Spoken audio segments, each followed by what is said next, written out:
meeting is being recorded. Ah, I figured out how to do it automatically.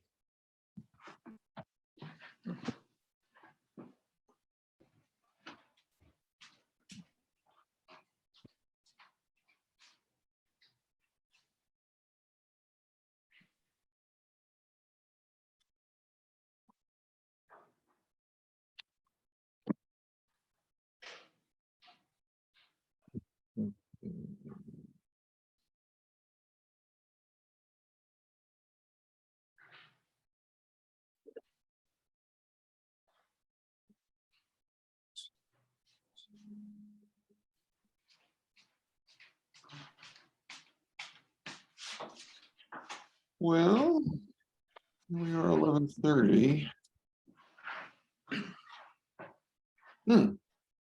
There should be more people.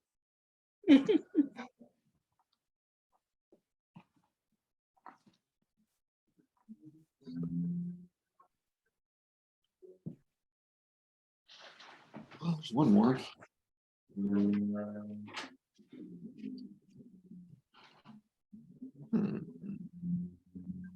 Morning. Good morning.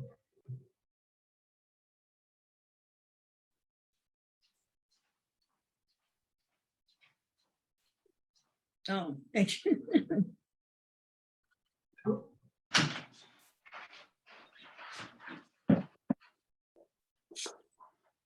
All right. Go here. Everybody's dropping in all of a sudden.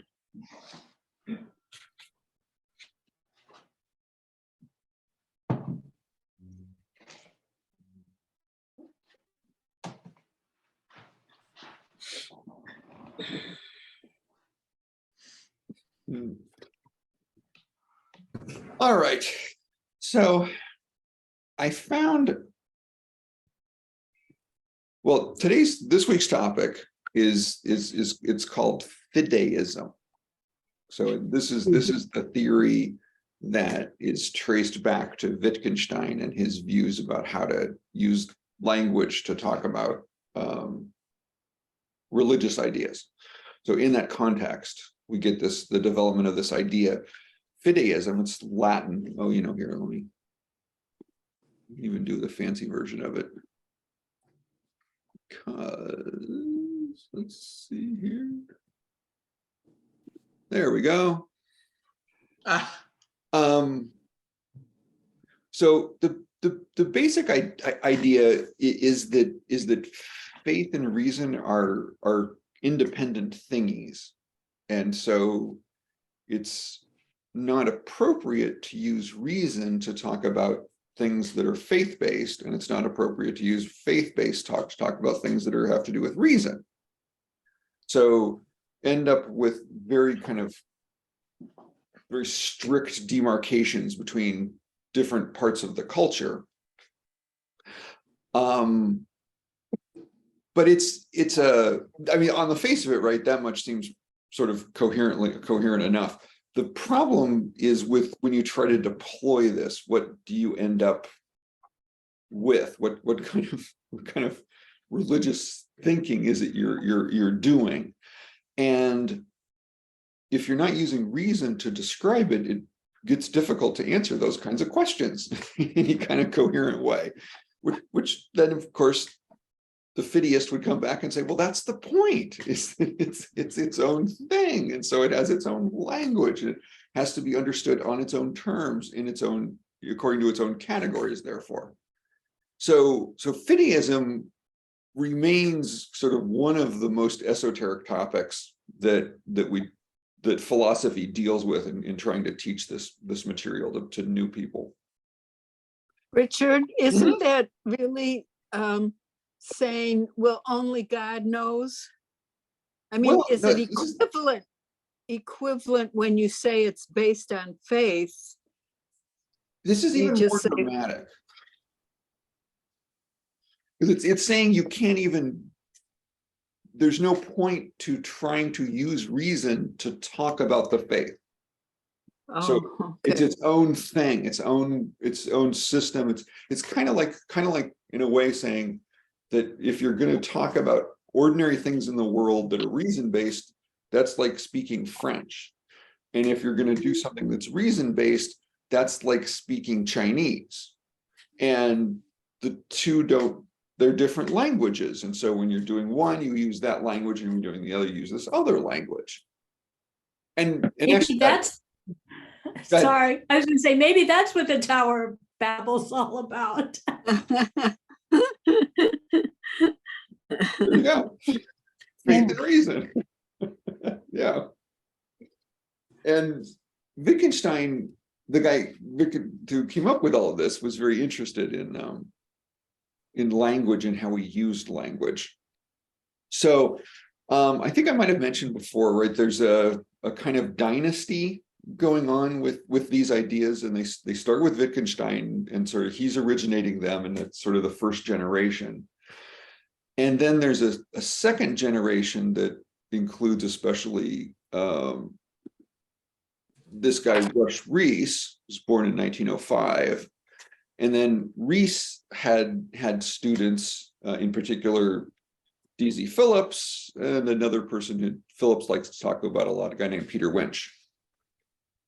But it's sort of, if you're, the dates are all tracking kind of this generational thing, that Wittgenstein is old enough to have been Winch's grandfather. Therefore, Winch is kind of a second generation in the theory, where Rush Rees comes in between them. Anyway, that is significant kind of inside Wittgensteinian philosophy, because there are a couple of branches of Wittgensteinian philosophy, and Rush Rees represents one of them, and it's that branch that D.Z. Phillips is in.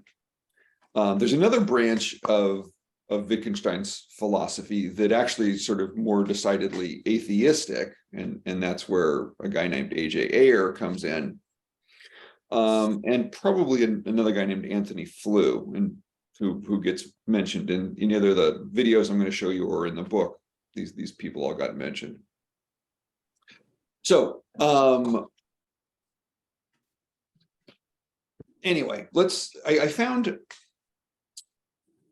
three different videos that I think might be interesting. One of them's a British documentary that's a little older. I'm not even quite sure when it's from. It seems like maybe the 80s. And that's about 20 minutes long. And then I have another one that is going to be another one of those British professors, describing things for the students who have to take tests on it. So she's laying it down in this more organized kind of systematic way.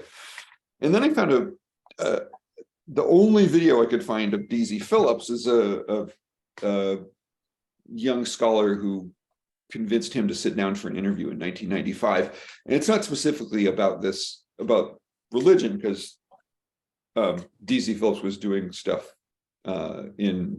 related to philosophy of language generally. Anyway, so but that will give you a little sense of him, the person, which I think is kind of interesting to encounter, because he's such a charming individual, even if his thinking is really, really frustrating, which you might have noticed in the book, that the other scholars get very frustrated with him at times. And it's true. It's because it's a curious kind of thing. Anyway, let's start with the first video and just sort of see how this goes. Nietzsche's proclamation of the death of God marks the beginning of the modern age, the age in which science and technology have largely replaced religion as the bodies of knowledge and the activities that society depends on and lives by. At least one traditional understanding of what God means was at an end. Yet the theme wasn't novel. As we've seen, it's been building up for centuries. Even as far back as Galileo, the idea was already coming in that the way the world works is neither moral nor purposive, but simply mechanical. A mechanical universe no longer reveals any guiding hand at work in it. So the new secular scientific worldview cannot give the old kind of support to religious belief. It seems that faith must be separated from cosmology, our theory of the world, and become more inward and ethical. As we've seen in this series, many Christian thinkers have been attempting just that. Pascal turned away from the objective God of the philosophers and sought a new way to a hidden God known by the heart. Kierkegaard sought to keep God's transcendence, but within the sphere of the spiritual life. Jung's God was an image buried deep in the psyche of the whole self that we are to become. Albert Schweitzer's God was an ethical inspiration, the ground of the will to love. These thinkers were moving away from the old cosmic, literal theism. Instead, they saw God as hidden in the heart, by which they meant perhaps as the soul's guiding ideal. A new idea of God has been slowly taking shape, but perhaps nobody yet had managed to spell it out entirely satisfactorily. Well, we've one more thinker still to meet, as remarkable a character as perhaps anyone else in this series. In the autumn of 1908, he came here to Manchester University's Aeronautical Engineering Laboratory. He was 19 years old, and his name was Ludwig Wittgenstein. He was an impulsive, sociable character, at that time still very well-to-do. He was highly musical. He made many friends. But his father was the second wealthiest individual in Austria at one point, second only to the Rothschild family. So the Wittgenstein family had an astounding amount of money. He controlled all of the steel and iron that was being bought and sold in Austria. But he didn't have much to say about his exotic background.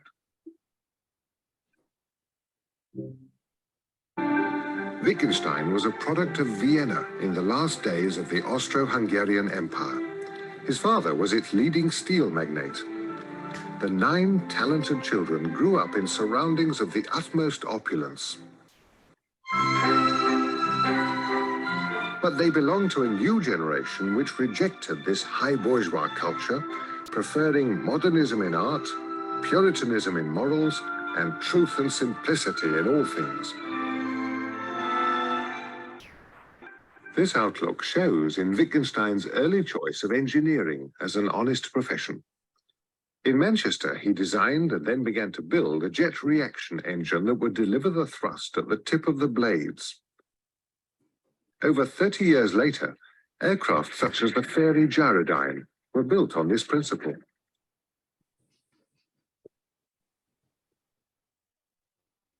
But 1910 was too early, and in any case, Wittgenstein's life was about to change. To design his propeller, he needed mathematics. Now, any ordinary mathematician just does mathematics, but Wittgenstein asked himself the fatal question, what is mathematics?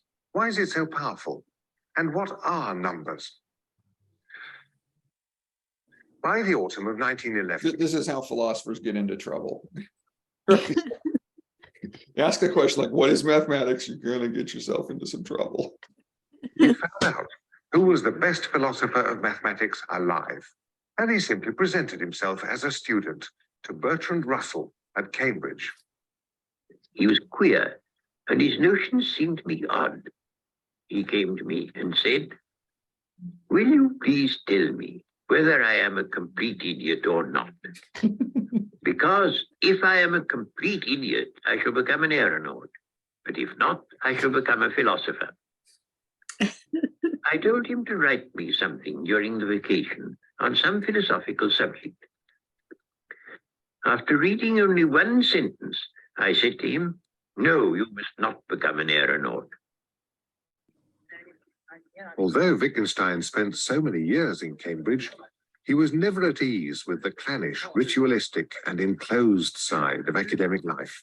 In fact, he thought it corrupt and much preferred the town to the gown. Like Nietzsche, he had a great need for freedom. He never married nor owned a house. He liked to live in digs, which he kept changing, and he frequently vanished altogether.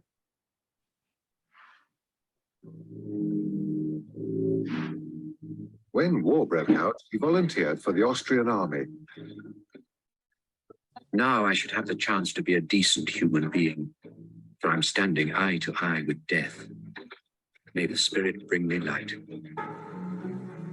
Understand people. Whenever you feel like hating them, try instead to understand them. be at peace within yourself. But how do you find this peace in yourself? Only if I live in a way pleasing to God. Only so can one bear life. The war destroyed the world Wittgenstein had grown up in. His life changed. He gave away his money and became a country school teacher in Austria.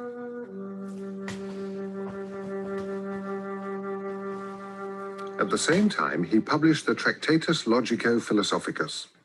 This famous book is the last great attempt to defend the traditional view that language can copy reality precisely and completely.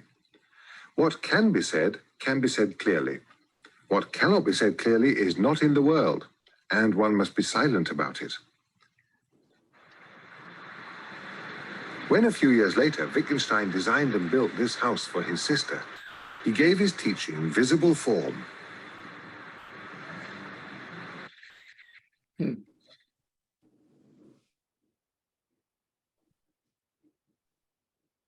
Wittgenstein's approach to architecture was stringently functional. Everything had to be redesigned for the utmost simplicity, right down to this window ledge, then precision engineered. And the result is not inhuman. Windows and doors match the shape of the human body. They're double for silence and insulation, and there are heating grills below them. The whole thing is exact and spare and sublime, like Wittgenstein's philosophy. And as with his philosophy, what's left out is even more important than what's left in. The sense of the world must lie outside the world. In the world, everything is as it is, and everything happens as it does happen. In it, no value exists. God does not reveal himself in the world, feeling the world as a limited whole. It is this that is mystical. What did Wittgenstein mean by God in his early philosophy? The house gives a clue. After a while, the geometrical tranquility of this place begins to remind us of a mosque, a place where God is so exalted and transcendent that no image at all is possible. Can you imagine an idea of God so exalted that the sense of the presence of God and the sense of the absence of God coincide? Or put it another way, by its extreme rigor, the house creates a sense, it gives a hint of an absolute standard of purity by which human life should be guided and assessed. Wittgenstein once said he liked the idea of a silent religion. Silence tells no lies. Silence does not deceive.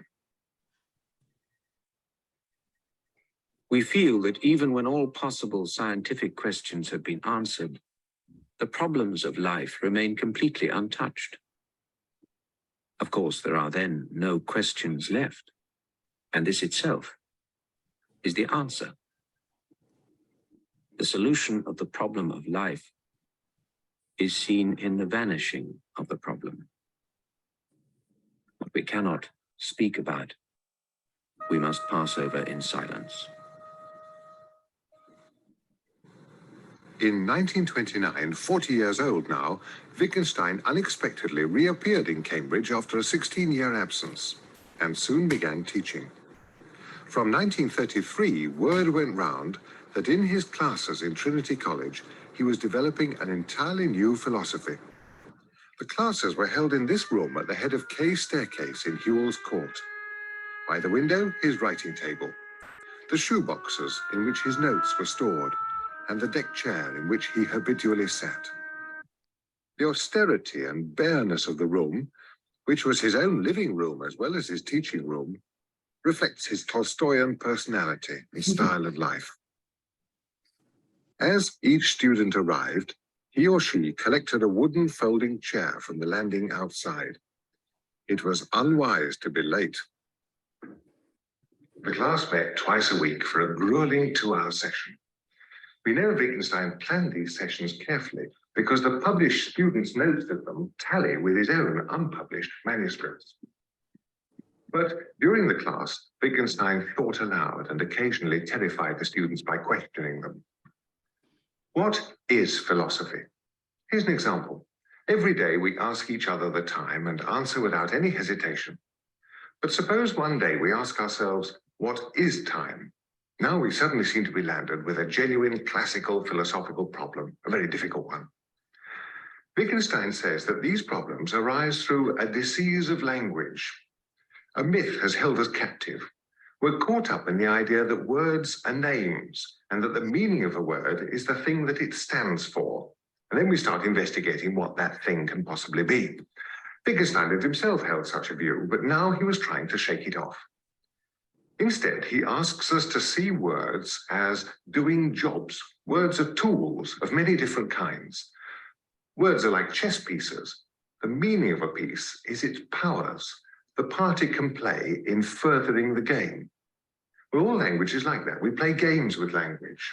Our language is a function of the way we live. It's a tool of social interaction. Now, keep in mind, the opposite of this view is Plato talking about forms. And so the words that we are using for Plato have this really direct relationship to the form. And so they really capture the form. Wittgenstein is saying really the exact opposite, that words have very little power. They capture only a little bit, and it depends on how on us and our using them in the language game, as he calls it. So it's with Plato, you get the idea that you can really know things and you can be certain. And with Wittgenstein, you get the idea that you might get a sense of what something's like, but you're going to have a hard time ever really knowing it. So very, very different than Plato. Now, this may sound rather abstract, but in fact, it changes everything. The old theory of meaning summoned up great nebulous abstractions which philosophers then worried about. But Wittgenstein's new point of view is strictly practical. Look at the grammar, he says. Look at the way the language works. If only you can see that clearly, you'll see all there is to see. Look at the grammar of ethical terms, and such terms as God, soul, mind. One of the chief troubles is that we take a substantive to correspond to a thing. The words soul and mind have been used as though they stood for a thing, a gaseous thing. What is the soul is a misleading question. So what will become of morality and religion on this new point of view? I think you can guess. Wittgenstein has a deep respect for the practice of morality and religion, but like Tolstoy, he's deeply mistrustful of the theory. On the whole, he thinks of religious beliefs not as being factual, but rather in terms of the job they do in shaping our lives. Until recently, not much more was known than that. But now a lot of fragments of Wittgenstein's observations and his private notes on religion have come to light. They show how deeply his thought about religion was embedded in everyday life.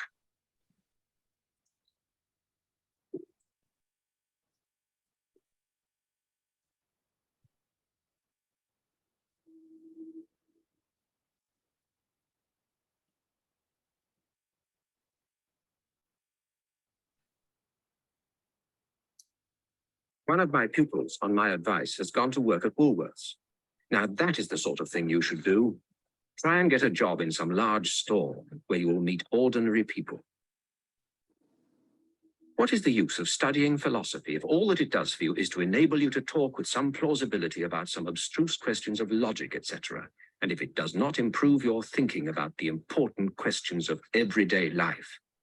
It is, if possible, still more difficult to think really honestly about your life and other people's lives. And the trouble is that thinking about these things is not thrilling, but downright nasty. God grant the philosopher insight into what lies in front of everyone's eyes. Not how the world is the mystical, but that it is. To renounce the pomps and vanities of this wicked world. Just think what that would really involve. Who of us today even thinks of doing such a thing? We all want to be admired. St. Paul said, I die daily. Just think what that must have meant. For all you and I can tell, the religion of the future will be without any priests or ministers. I think one of the things you and I have to learn is that we have to live without the consolation of belonging to a church. Christianity is not a doctrine, not, I mean, a theory about what has happened or will happen to the human soul, but a description of something that actually takes place in human life. For consciousness of sin is a real event, and so are despair and salvation through faith. Perhaps we can say, only love can believe the resurrection. This can come about only if you no longer rest your weight on the earth, but suspend yourself from heaven. Then everything will be different, and it will be no wonder if you can do things that you cannot do now. A man who is suspended looks the same as one who is standing, but the interplay of forces within him is nevertheless quite different, so that he can act quite differently than can a standing man. An honest religious thinker is like a tightrope walker. He almost looks as though he were walking on nothing but air. His support is the slenderest imaginable, and yet it really is possible to walk on it. When in 1949, Wittgenstein learnt that he was fatally ill with cancer, he told his doctor that he did not want to die in hospital. His doctor offered a room in his own home when it should become necessary. Over a year went by, and then a few months before his death, Wittgenstein arrived to take up residence in this room. Here, he continued working until 2 days before the end.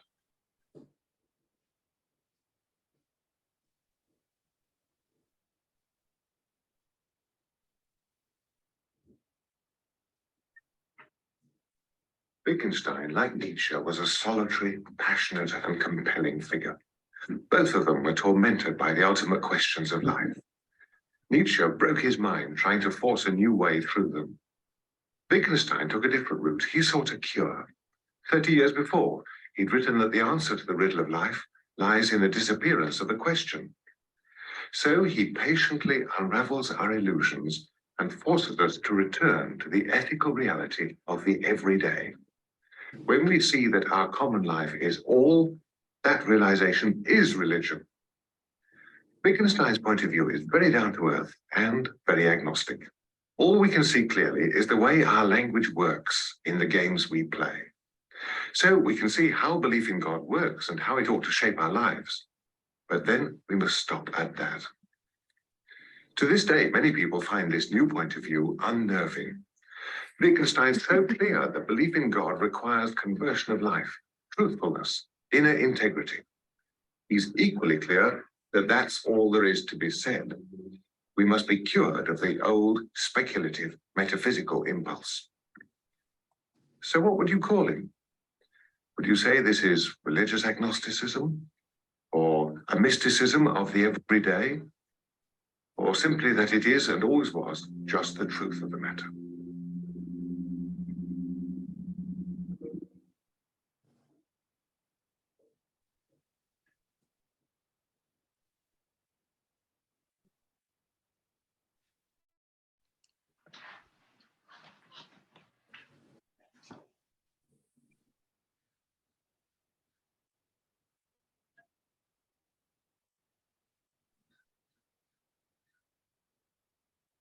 All right.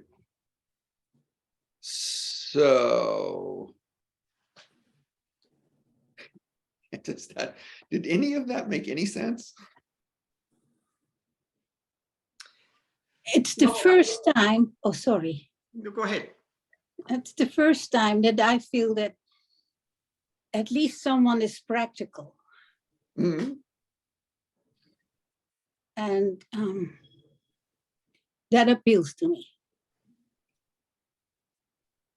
Because this whole belief in God, there is no practice in this God, no practicability.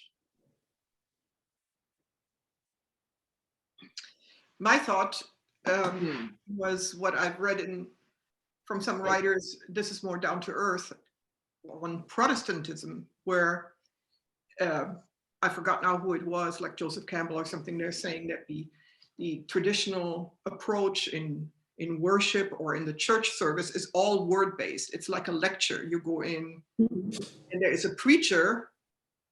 You're supposed to study the text, and then there's more words about the interpretation of the text, but talking about silence, like as Wittgenstein says, it's not present. You're always engaged verbally. And I do think there is a difficulty with that, with the belief that you can look at life only with the help of vocabulary. And I think also some of these thoughts remind me of some thoughts in Zen Buddhism and so on. If you hang vocabulary on something, that's already, then you don't have it. That's first error. Interesting. Yeah, I think Janet, you had your hand up first. Yeah, that question of silence, Renata, that caught me in that, to say that the truth is in the silence, if I understood that, seems really different than I think of you. We have that you have to speak up. It's not quite that. It's more the negative, that there are no lies in the silence. Okay. So it's not quite.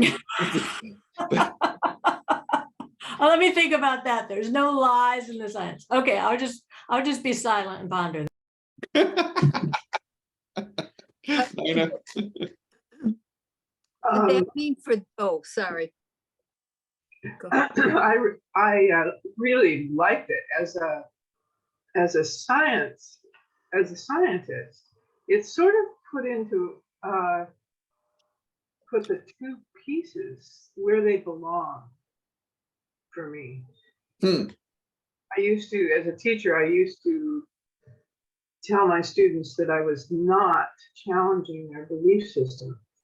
I was asking them to use a different way.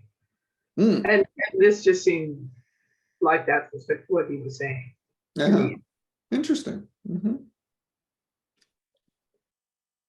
So when he did say that silence tells no lies and cannot deceive, was that for the individual? Was he speaking collectively or for a personal approach?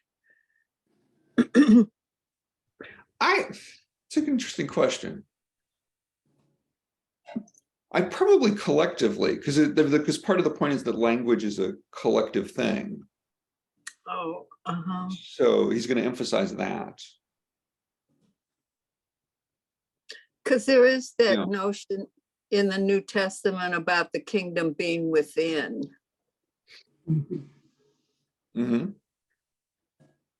But that to me sounded more individual, but it could be collective.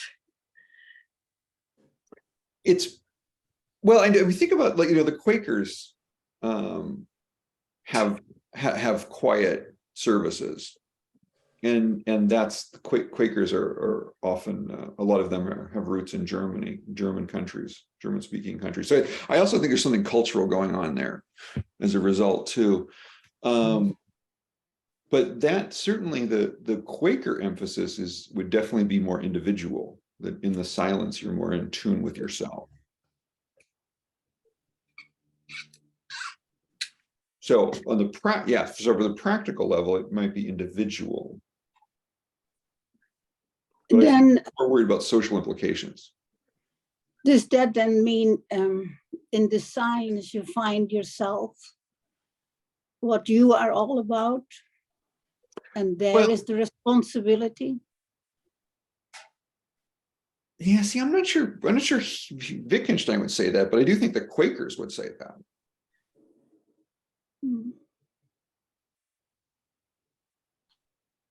Well, isn't that the same as what Socrates said? Well, Find yourself, examine your own life. yeah. And he was surrounded by all kinds of gods and goddesses and things. And he came up with this, and I find that quite magnificent. Right. His way of doing that would be the opposite, because you have to do it in conversation. It's not in quiet. Oh, that's true. Yeah. Yeah. I found it interesting that in some way contradictory, and in some ways he was a hermit-like person there at Cambridge, or where he was, I forgot. Mhm. But then later on, he talks about his student that works in Woolworth, you know, and has a direct contact with life and with people. And if I understood that right, that was a better approach than sitting and just dealing with the theoretical abstract ideas. I thought the Woolworth touch was kind of nice. Yes. You know, bringing it back to real life, that ultimately you can't remove, even with silence, you can't just stay and do your own individual thing. You have to come back down. Yeah. So ordinary life. And too, remember his first bout of that was leaving Cambridge to go teach elementary school in this little mountain town where he's, there's nobody really around. It was just this little one room schoolhouse that he was teaching in at the time. So yeah, engaging real life that way. How amazing. So does he mean not silence, you don't ever talk, but when you want to talk about important things, you have to be quiet? Well, it's more that he wants us to have a place for quiet. And so religion can be one place for quiet, but ordinary life is interaction, is conversation. So it's just to have a little bit of that in your life. What does he say about organized religion? Well, like he was, the video mentions, religion without churches. Because he doesn't have the same sense of the social and its importance, he's not seeing that piece, which is, if you talk to scholars today, that's actually the thing they're likely to talk about first, is the religion is a community, and that's the thing that it's doing most in the world, is being a community. So it's not sociologically, that's the issue, not what is the belief system. And you might understand the belief system because it's interesting on its own right, but sociologically, what's going to be interesting, or anthropologically, what's interesting, is the community. These are people coming together to live their lives together. But aren't some of the writers also saying that when you are in a formal religious tradition, you hear these words, God and faith and all of these things, and it means a certain concrete thing to you? The historical part is emphasized of the stories you hear. And maybe then if you retreat from that and you look at more of a different type of knowledge that you attain, you can go back to it and you just see it for what it is, that it's just a word. It isn't an actual meaning that can be in any way concretely defined. Right, and this is kind of the core idea in this term language game that he uses, that every sphere of our lives, you can think of as being its own language game. So the religion, going to the church, going to synagogue, there's a language game that's played there. When you go in your rest of your life, especially if you're going to be a scientist and go to a laboratory, there's a different language game that you play there. And what he's saying is it's senseless to try to make the terms in each language game applicable. So when you're playing the language game religion, you do that, but the words don't have meaning outside of the language game.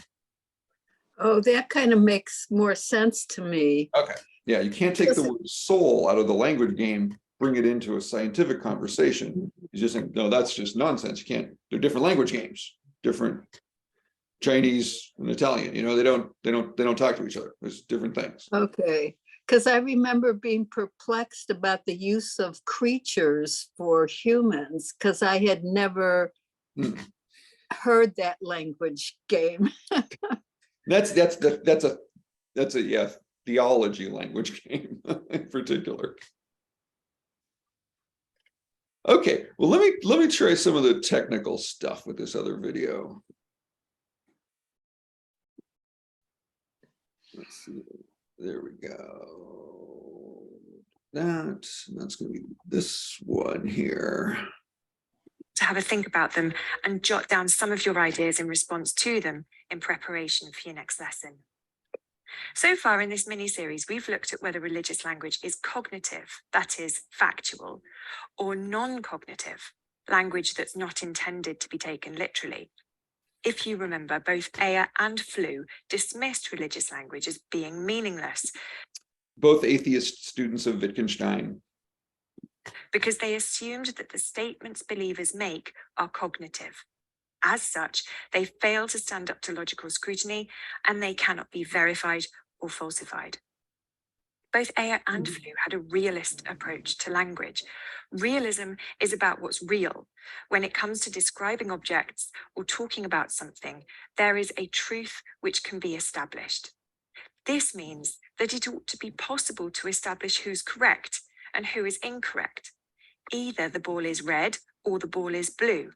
Either God exists or God doesn't exist. Hare and Tillich both responded to this challenge by proposing that religious language is non-cognitive. When believers talk about their faith, they're not making factual assertions, they're expressing a deeper, more fundamental truth which is true and real for them. It taps into and gives expression to a particular way in which they can comprehend their place in the universe. In today's talk, we're going to look at the ideas of Wittgenstein. Wittgenstein was born in Vienna in 1889, and as a young man, he went to Cambridge to study mathematics under Bertrand Russell. Initially, Wittgenstein was a logician, a mathematician who applied the laws of logic to philosophy. In 1921, his book The Tractatus was published. It's an incredibly short book, it's only 75 pages long, but its aim was to reveal the relationship between language and the world, what can be said about it, and what can only be shown. Wittgenstein argued that the logical structure of language provides the limits of meaning. The limits of language for Wittgenstein were the limits of philosophy. What we can say at all can be said clearly, he argues. Anything beyond that, religion, ethics, aesthetics, the mystical, cannot be discussed. They are not in themselves nonsensical, but any statement about them must be. If this sounds a little familiar, then it should do. The Tractatus is generally regarded to be the inspiration behind the Vienna Circle, the group of scientists, philosophers, and mathematicians of which A.J. Ayer was once a member. This early philosophy of Wittgenstein is commonly referred to as picture theory. Wittgenstein argued that for statements to be meaningful, they must correspond with something we can clearly see in the world. It reflects a state of affairs which we can see as being true or false.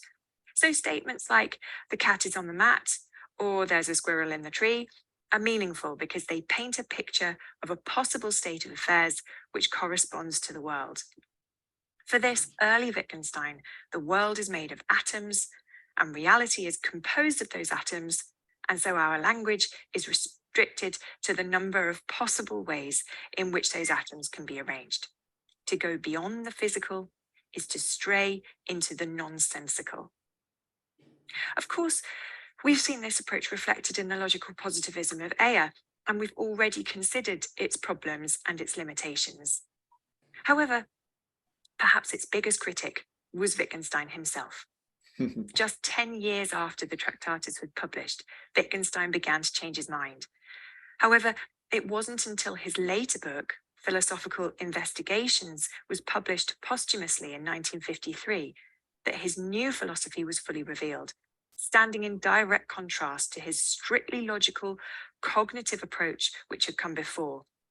For this later Wittgenstein, his early picture theory had failed to capture the complexity and the richness of language. Wittgenstein recognized that when we talk of beauty, love, poetry, religion, or art, we seem to understand each other. And this shows we cannot be talking nonsense, as he had earlier suggested. Instead, Wittgenstein argued that there can be no one singular meaning behind a word or a sentence, because there are so many ways in which it can be meaningful. In addition to this, there are a multitude of functions for the language that we use. We can use language to give orders, describe objects, tell jokes, tell stories, ask, thank, greet, swear, pray, etc. So if we want to know the meaning of a word, we need to look for how it is being used. According to later Wittgenstein, the mistake of the logical positivists made was to think meaning lay only in factual significance. Both Ayer and Flew made a mistake in thinking that language which was being used in one sense, the religious sense, should be treated in the same way as when it's being used in a different sense, scientific. Which at one level is kind of a dirty trick to play on your students, because he taught them one way of thinking, which they ran with, and then he changed his mind. It's good to grow. I mean, that's but from the perspective of the student, I think it was really frustrating for them that all of a sudden next this, wait a second, the master has changed his mind. No, that's okay. This later philosophy of Wittgenstein, laid out in Investigations, is commonly referred to as language games. Science, maths, poetry, sport, and religion are all examples of different games, where the language being used is specific to the context, or as Wittgenstein calls it, the form of life. Think about the following words: try, draw, dribble. What do those words mean to you? They could mean a range of different things depending on the context. If you enjoy rugby or football or basketball, then these words might have a specific meaning within the context of that particular game. But if you're not into sport, then they probably mean something quite different. The point that Wittgenstein makes is that the language that is used within a particular context, form of life, is not intended to have the same meaning when it's used in a different context. This means that a statement made by a scientist can have a different meaning altogether when used by an artist. Neither one is more correct than the other. Rather, the validity of the statement is judged by other people who also understand the context. So a group of artists can have a meaningful and insightful discussion among themselves about form and perspective, which can't be judged by anyone else unless they're also part of the art world. So language can be used accurately or inaccurately within the game, but its primary purpose is not to make factual statements. It's about communicating meaning to other players in the same game. The players of one game cannot criticize the way in which language is used as part of another. They cannot enter into the game without first learning the rules and conventions of the language. Peter Paddon's famous explanation of cricket to a foreigner illustrates the importance of knowing how the language works in context before trying to work out the meaning. He says, each man that's in the side that's in goes out, and when he's out, he comes in, and the next man goes in until he's out. When they're all out, the side that's out comes in, and the side that's been in goes out, and tries to get out those coming in. Within the game of cricket, the words in and out are used in a quite different way from how they might be used in poetry. It's a mistake to assume that the use of one word is better or more fundamental than another.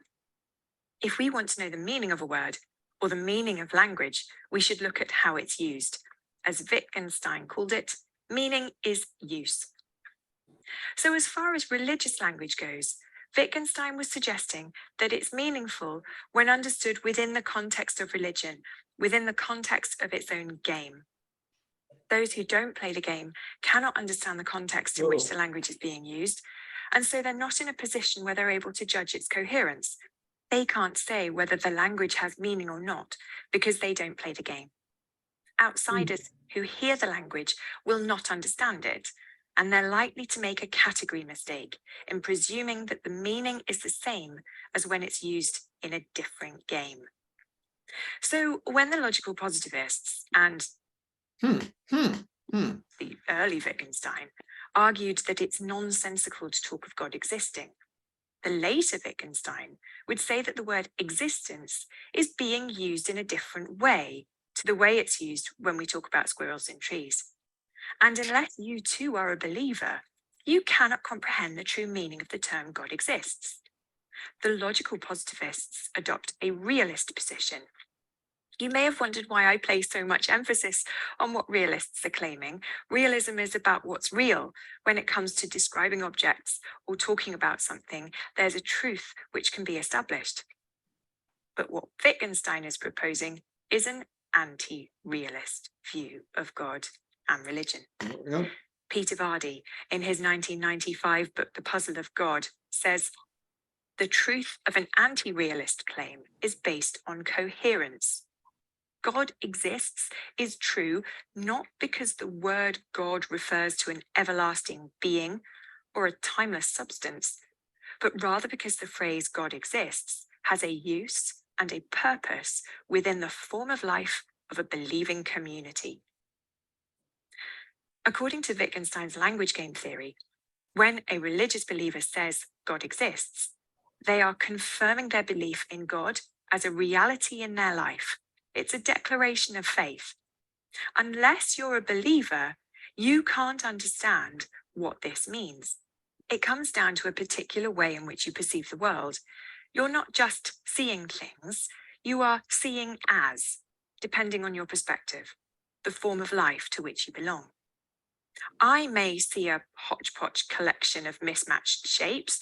You may see Picasso's powerful expression of suffering brought about by war. I may watch a football match and see some guys kicking a ball about. You may be seeing the most exciting football match in the world.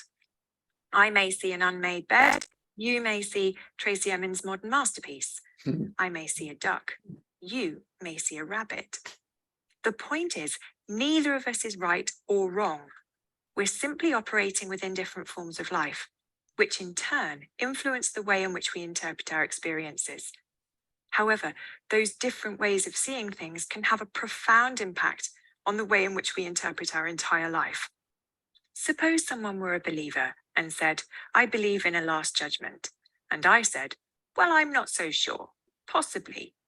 You would say there is an enormous gulf between us. If he said, there is a German aeroplane overhead, and I said, possibly, I'm not so sure, you would say we're fairly near. Wittgenstein's point here is that the difference between these two statements is in the impact they have on the person's life.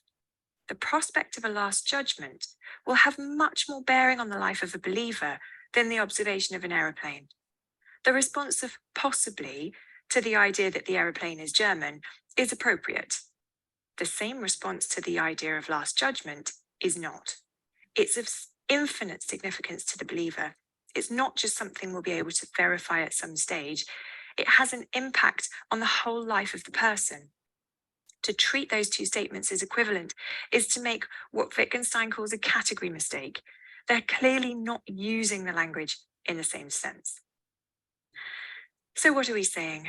Well, what Wittgenstein and other anti-realists are saying is that God exists, but God does not exist out there in the same way that squirrels exist out there. To a religious believer, the statement God exists means more than there is a God. It's a positive affirmation that they are entering into a life of faith.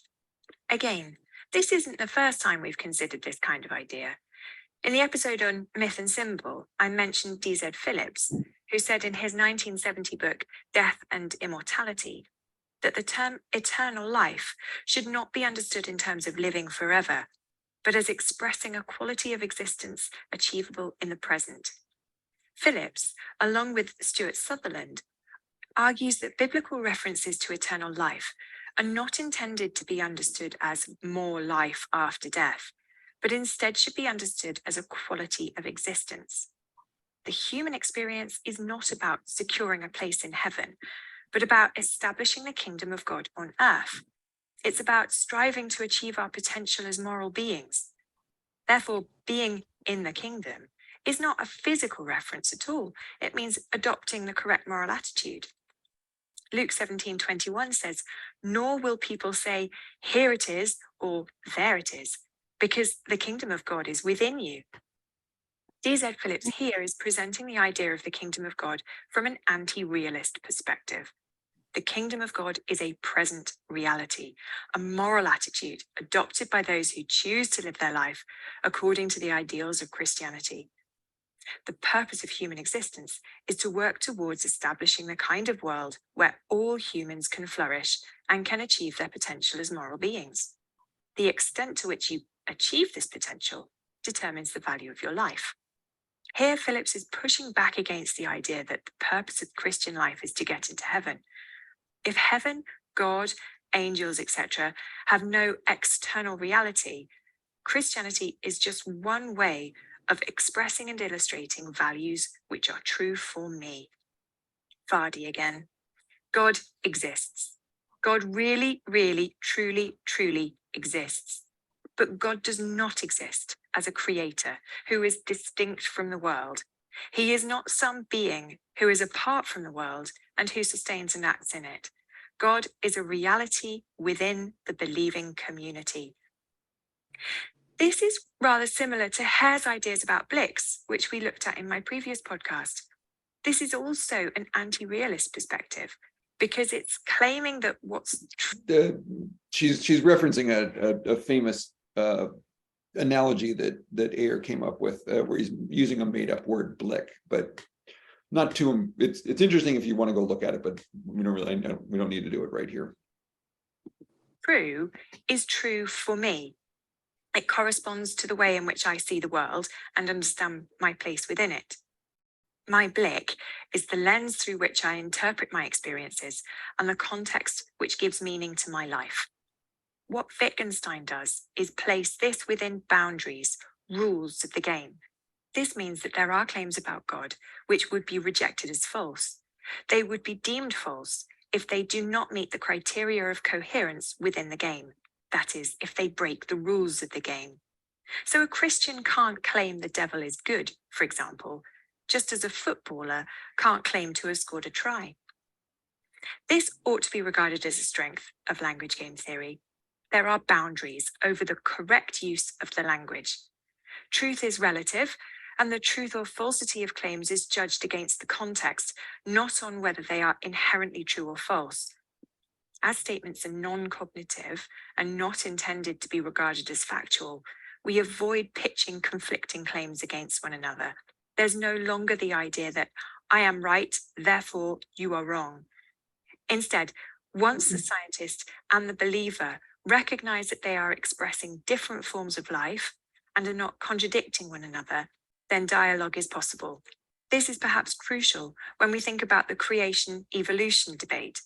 Both sides are referring to the same thing, the origins of life, but the way in which they're doing so depends on their own particular form of life. However, there are significant problems. Within Christianity, there's a strong sense of mission, that is, evangelism and outreach, bringing the word of God to all people everywhere. In Mark 15:16, Jesus says, "Go therefore and make disciples of all nations." It's clear that Christianity is not supposed to be an exclusive club only understood by those who are initiated. In addition, Wittgenstein says that the language used can only be understood and criticized by someone within the game itself. This implies that each form of life is equally valid, whether it's an established mainstream religion, a fundamentalist organization, or a cult. There's no objective means of scrutinizing the language used. And to the vast majority of religious believers, God exists, as in out there. There really is a God who listens and responds to prayers, who interacts with his creation, and with whom believers will be reconciled after death. In fact, the centrality of the real prospect of judgment and consequent afterlife is fundamentally important to many Christians. Without this, there's no sense of divine justice and no satisfactory solution to the problem of evil. Again, it's important to return to the concept of central truth claims within Christianity. An anti-realist position will claim that the crucifixion and resurrection of Christ were not necessarily historical events. They are, as Bultmann and Hick maintain, metaphors or myths. Most Christians would not be happy to adopt this position. Believers may undoubtedly use non-cognitive language as a tool for expressing the ineffable, but at the heart of their faith lie fundamental cognitive truths. Thank you for listening to today's talk. On the A-Level RE blog, you'll find all the accompanying teaching resources, and you can subscribe to. Yeah, there we go. Okay. A little bit more technical stuff there. I'm glad you don't have a test like that at the end of this course.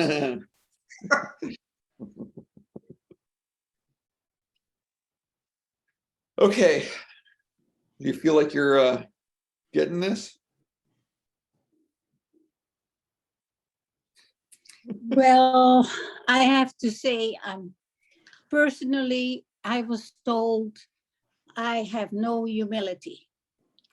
Mm. And I think I am at the age of my life that I'm content with what I think. It's okay. I can face that. It's not, so whatever anybody tell, I guess I have no humility. I'm me. Okay. I don't know what that contributes to anyone. Well, it depends on what they think of as humility, right?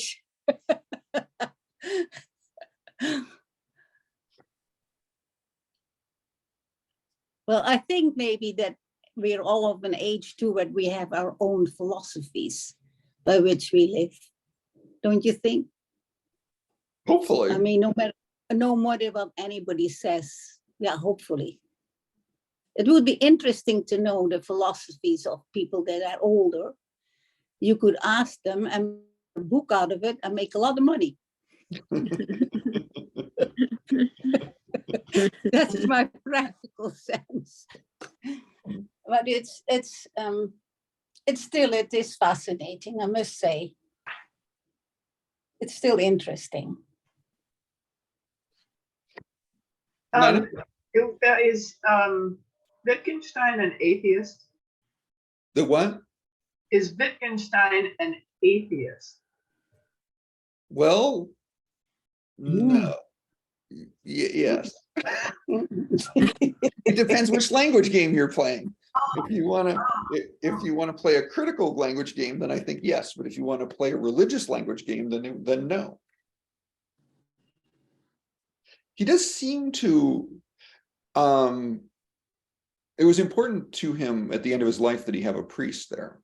So I mean, his family was Jewish, but he really grew up in the Catholic culture of Austria. So when he thinks about religion, he seems to have in mind kind of that Catholic culture that he grew up in, or at least was aware of in the outside world. So he's concentrating his mental energy on how we talk about religion. Mm-hmm. But sidestepping this whole basic thing, well, maybe not. Is there a God or not? Well, does God exist? Oh, yeah. Would he say that that's not a question you can ask? Yeah. That's in the end, that's sort of where he lands. Yeah. Yeah. He's not evaluating or saying that the religious game is the right one, or the scientific game or way to talk is the right one. He's not saying one is correct and you should do this rather than that. No, So he's, that just- he's endorsing all of Sorry, that. So you do different ones at different times. Right, so you've carved out a way to be religious and you've carved out a way to be a scientist. And neither one necessarily is correct, or you shouldn't be condemned for doing one, or criticized for doing one rather than the other. Yeah, That makes him not an atheist, but maybe an agnostic or something. If you're looking for a word to describe what he's doing. well, it's yeah, I mean, if you're playing the scientific game, yeah, then in science, you can't point to God as the cause of things necessarily. Right. You're not making a statement that can be verified. But on the other way of being, on the other way of talking, then you can tell various things, and they don't have the same. If you try to make those scientific statements, it doesn't work. You can't do that. He's right. So cancer not exists the way an atom exists, or a tree, or a dog, or whatever. Anyway. yeah, the truth is inside the language game. I don't think it separates you out into two separate people either. If you can do it, I think you can hold those two things in your head at the same time.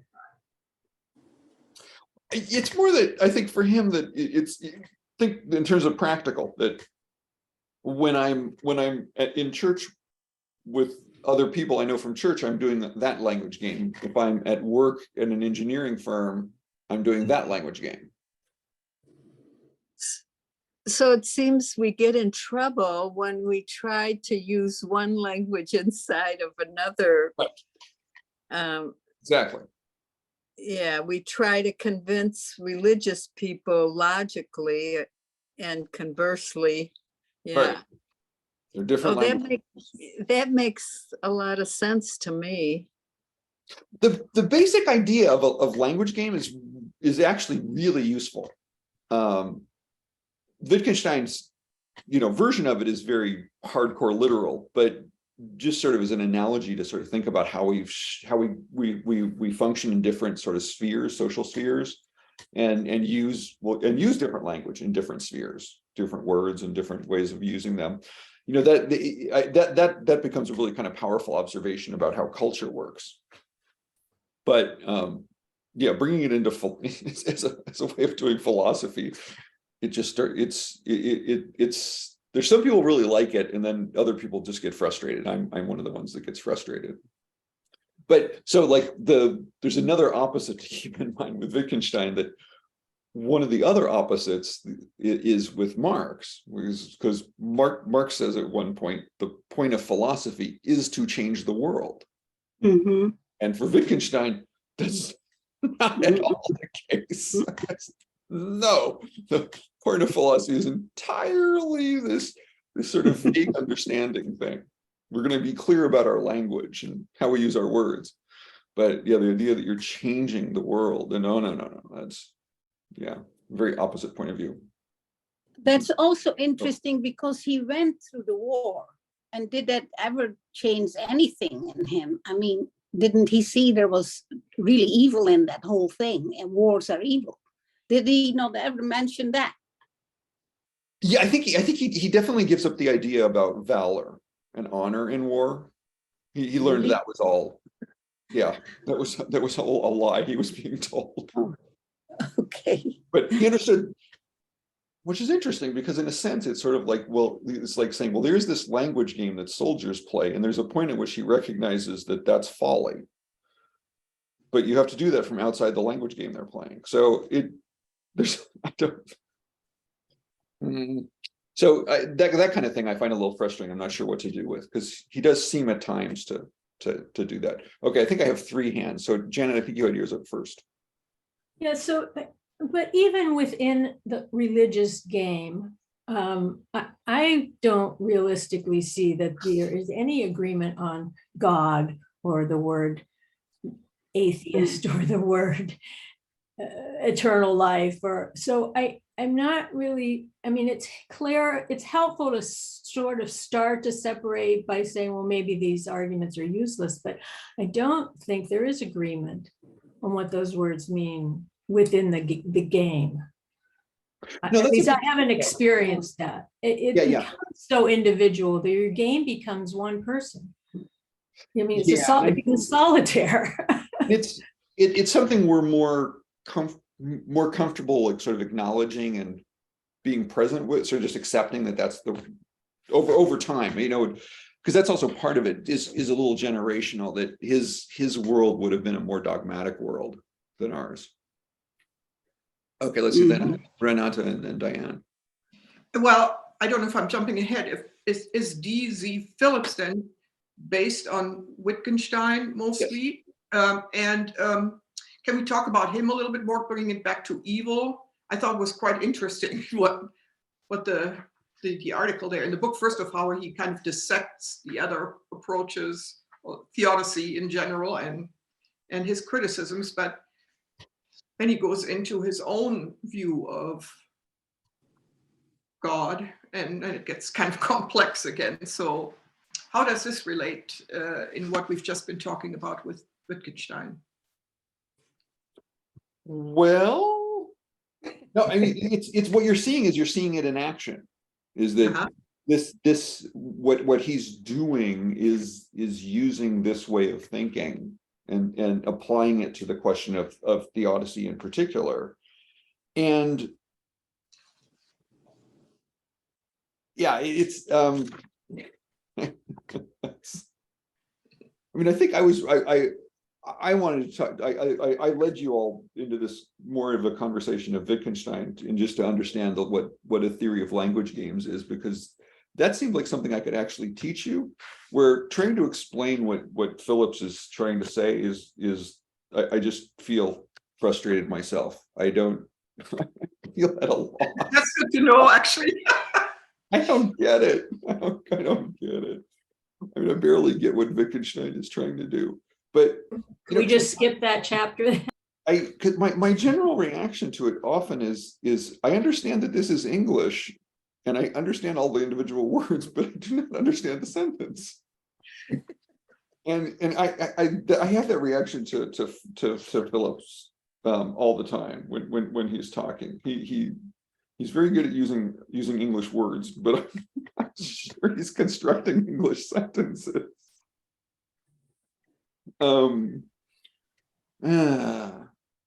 Richard? Yeah, Diane, go ahead. In different language games, so when you sit in a temple or a church and God exists, and then you go work at your job as a physicist and God doesn't exist, how does one incorporate all these different, or what does Wittgenstein say about holding all these different logic games in one person's mind?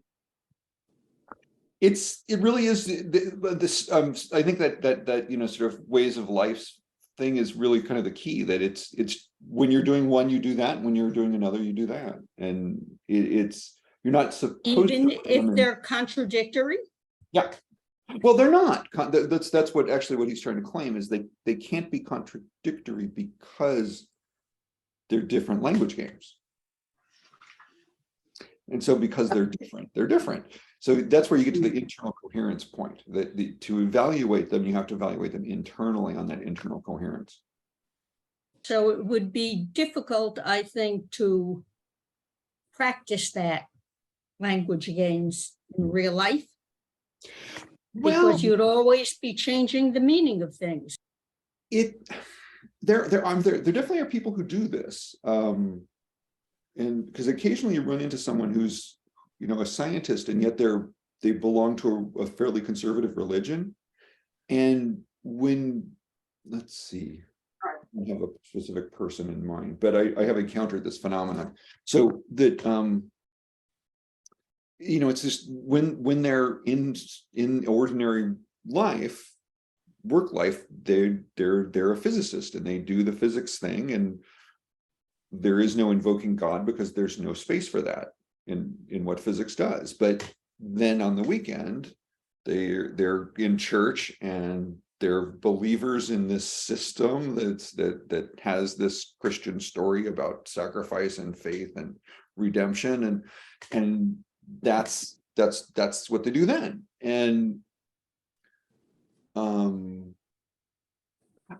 had a math teacher in high school who was like this, that I managed to be able to spend some time with him outside of class and sort of realize that he's very religious in a curiously conservative way.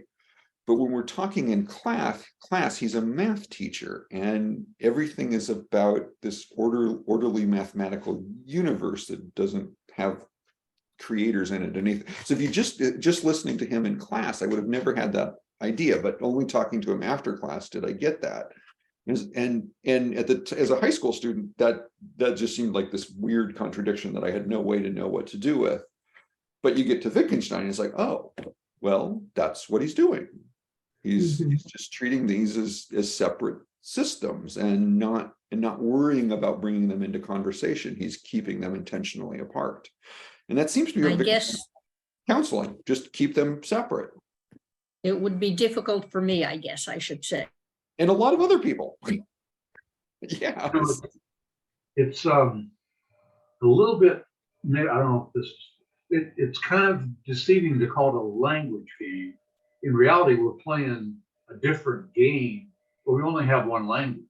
So what you're really doing is, when you're doing religion, you're using the same language that you're using when you're doing, let's say, accounting, but you're doing something different.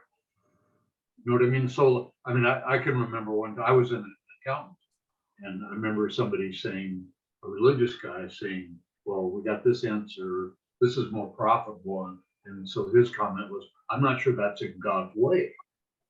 And so that's like, oh, but it's not that he's using a different language, he's using the same language, but it has a different, you use it differently. Context. Context, or even reference, or vocabulary, or grammar. I mean, you use it differently.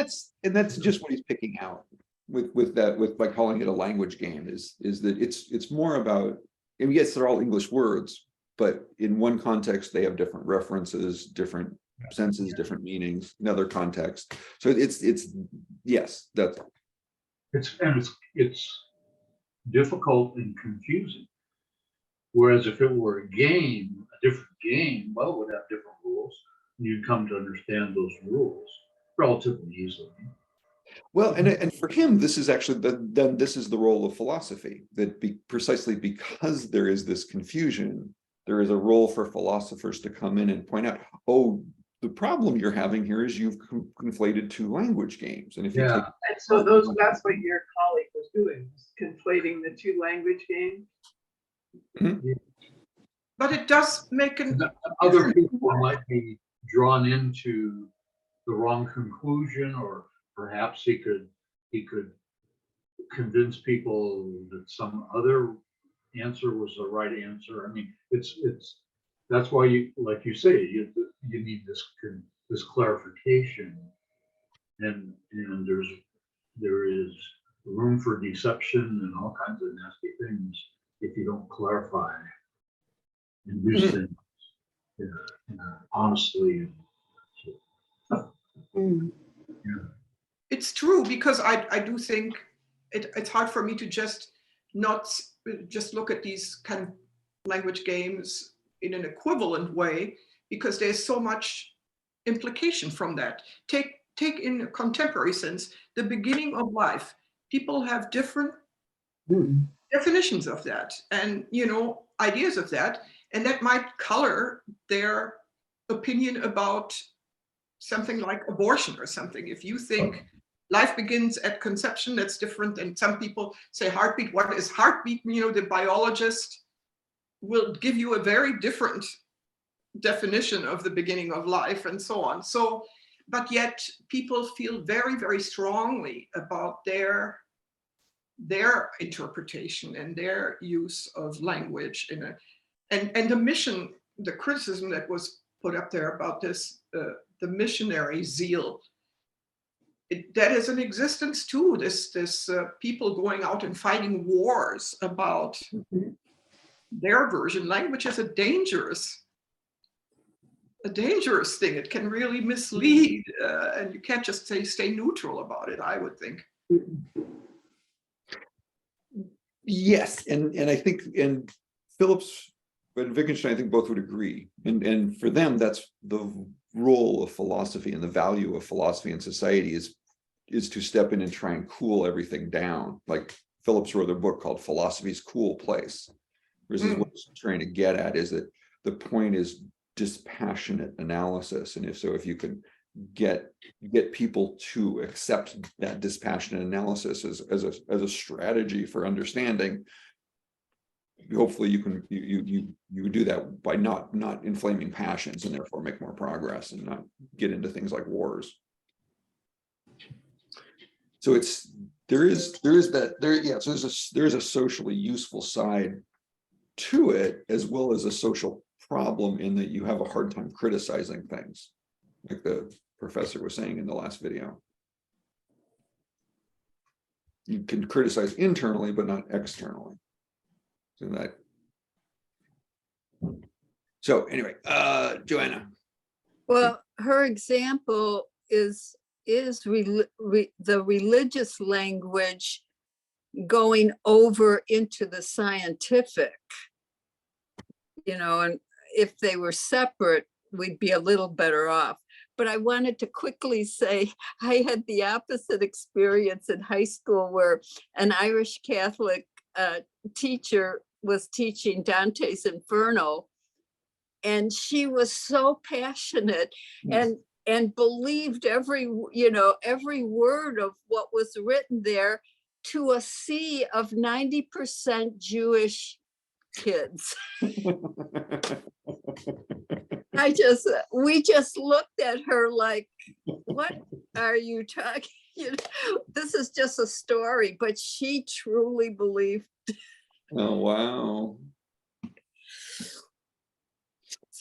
Interesting. Yeah. Janet?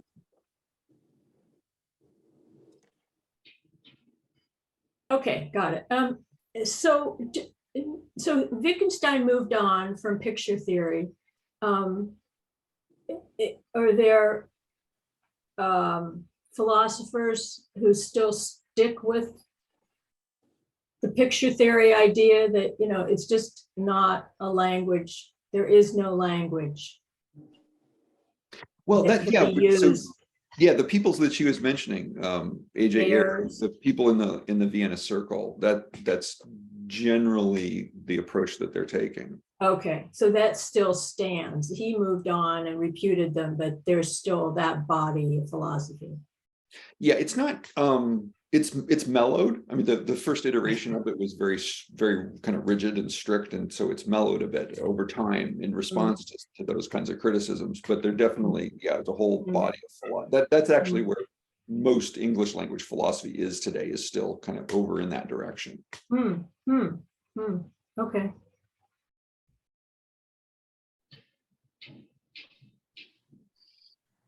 Well, all right. Let me see. Look, we have a few minutes left, so let me just show you a little bit of Phillips, just so you can hear his voice and see him.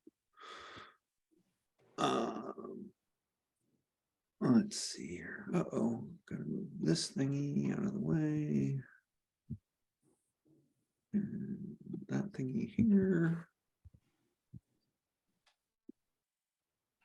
B.Z. Phillips. And the first thing I'd like to ask you, Professor Phillips, is to give me sort of an overview of your work in philosophy and your writing, please. Well, my work falls into three broad categories: philosophy of religion, which I suppose I'm best known for, ethics, and philosophy of literature. In all three areas, I'm interested in the basic central question: in what sense does philosophy investigate reality? This is the big issue of philosophy. And that issue is pursued in all three areas. As well as those three areas, I have done work, Introducing Philosophy, textbook called Introducing Philosophy, where I try to show how that central question appears in every area of the subject, from logic, epistemology, ethics, political philosophy, philosophy of mind, philosophy of religion. But then the three areas I've mentioned deal more specifically with problems in religion, ethics, and philosophy of literature. So one way to keep this, think about this is that if you're talking to someone who does philosophy of biology, they're trying to get a conceptual, they're trying to do a conceptual analysis of the kind of activity that biology is engaged in. What questions does biology ask? How does it go about answering those questions? How does it evaluate the truthfulness of the claims that are made? And if you're an actual practicing biologist, that kind of person is very frustrating. You're just trying to figure out, why your cell is doing what it's doing, when the philosopher's coming in and asking you the question, well, what is biology?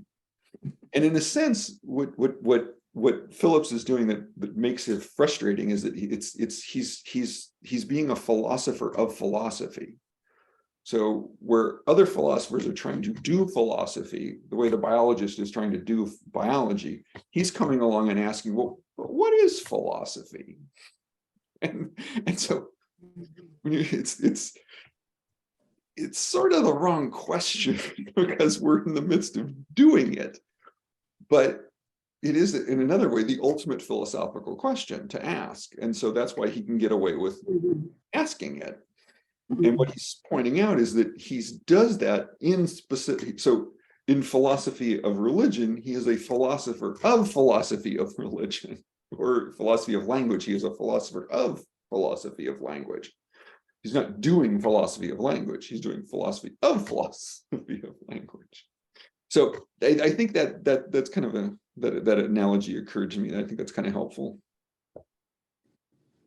Okay.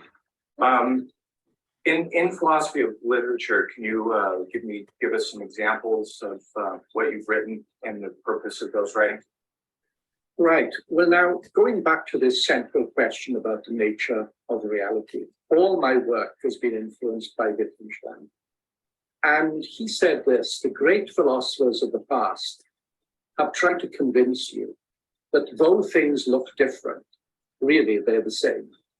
Whereas he said, what I endeavor to do is to show you that things that look the same are in fact very different. Now, there's a great craving to tidy things up in philosophy, to look for some one big system which would unite everything. And the reason I concentrate on literature so much is that literature is a superb way of weaning you away from that desire for unity. Because in the novels in particular, you see a variety. You see different characters, you see different points of view, different situations, and these can't all be tidied up.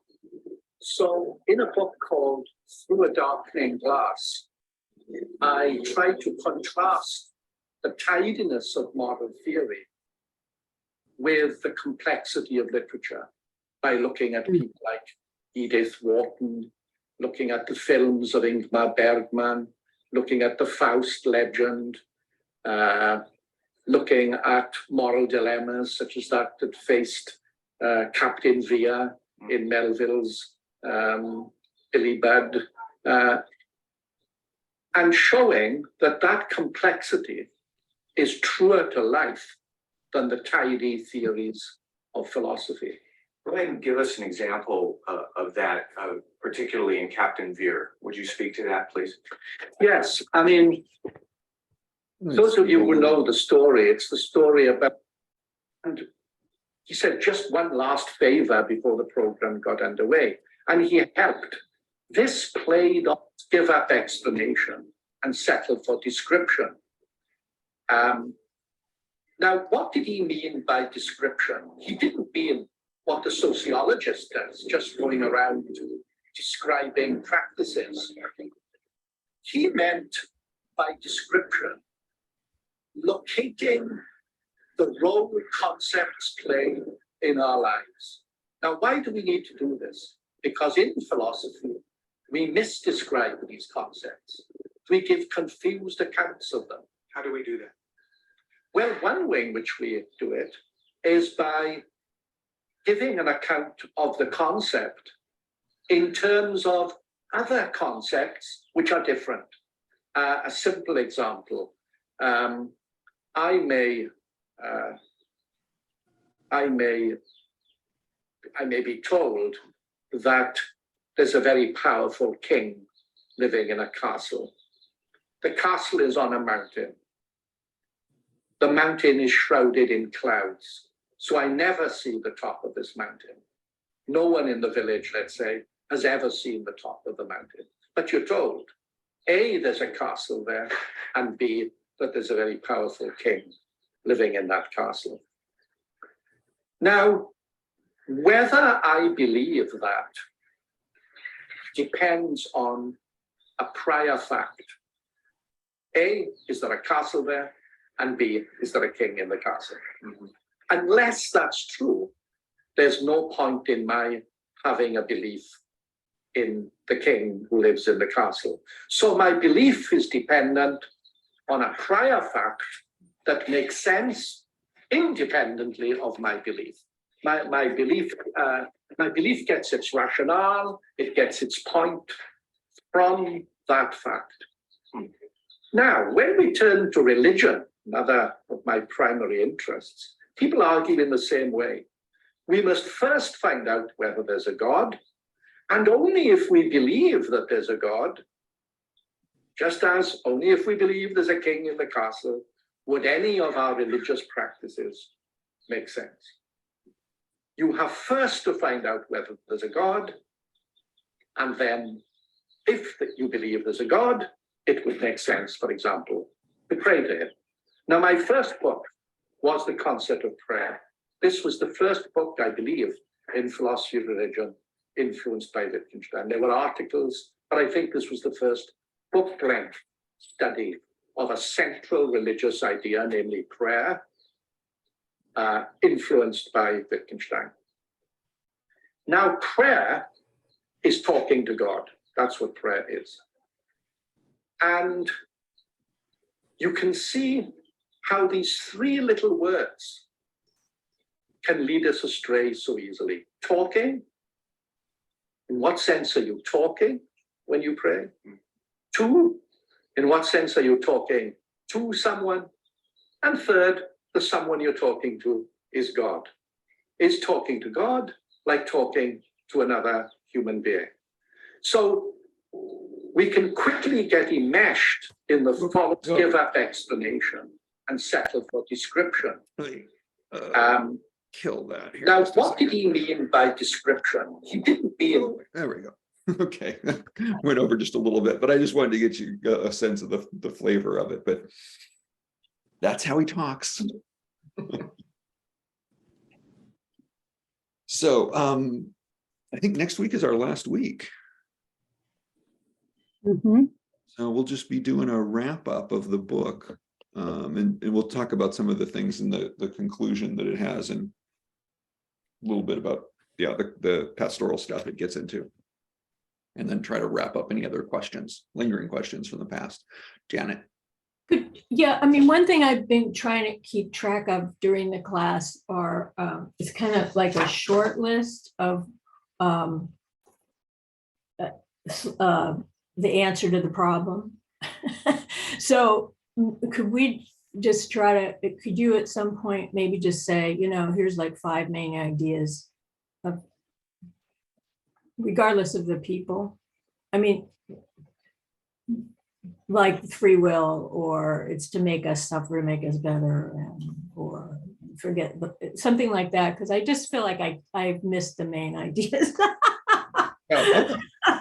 Yeah, I'll do a wrap up as part of that next week. Yeah, sure thing. Okay, yeah, so I should let you go. All righty. Thank you. Thank you all. Thank you. Next week. Bye, Joanne.